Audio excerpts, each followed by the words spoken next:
Prova riservata ai gentleman, 11° memorial Alfredo Valentini, una categoria ED1 Varadero, 2 Radenska Daghi, 3 Rugiada SMS, 4 Vivaldi, 5 Uragano Spritz, 6 Rudebach, questa la prima fila. In seconda 7 Uragano dei Lady, 8 Troy Holtz, 9 Speciales.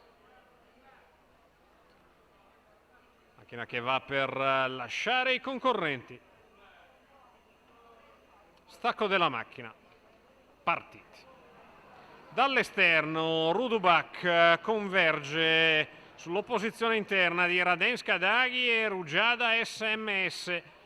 Buco della prima piegata con Rudebach che passa nei confronti di Radenska Daghi.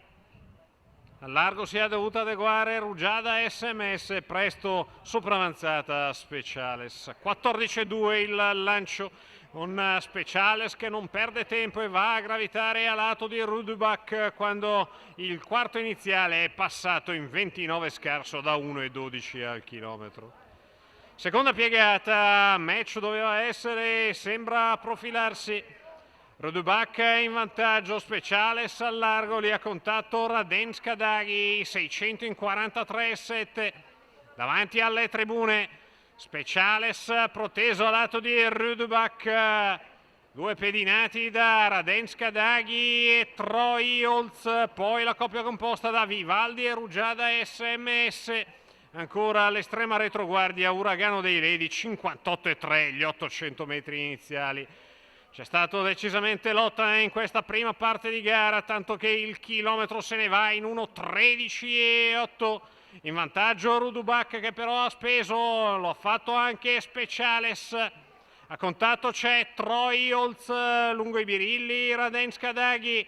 Poi Vivaldi, la dritta opposta in 14,6, 30 di terzo parziale, 1,28 appena abbondanti, 1.200, due pariglie all'avanguardia.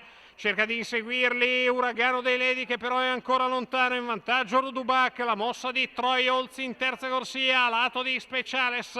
Per le vie brevi Radenska Daghi a 100 al termine, Rudebach è in vantaggio, arriva Troy Holtz al largo nel tratto conclusivo. Troy Holtz che va all'attacco di Rudebach, Troy Holtz che passa e chiude, viene a vincere davanti a Rudebach. Al terzo ancora Speciales, 29,6. Gli ultimi 400 metri, 14,3 la dritta arrivo, 1,13,8 la media al chilometro per il successo di Troy Holtz. Graziano Reggiani a grossa quota, 40 contro 1 al totalizzatore, 30 contro 1 a quota fissa. Battuto in zona traguardo Rudebach, al terzo ancora Speciales, 8, 6, 9 l'ordine d'arrivo, Troy Holtz, Graziano Reggiani che ne è anche il proprietario, l'allenamento di Andrea De Muro.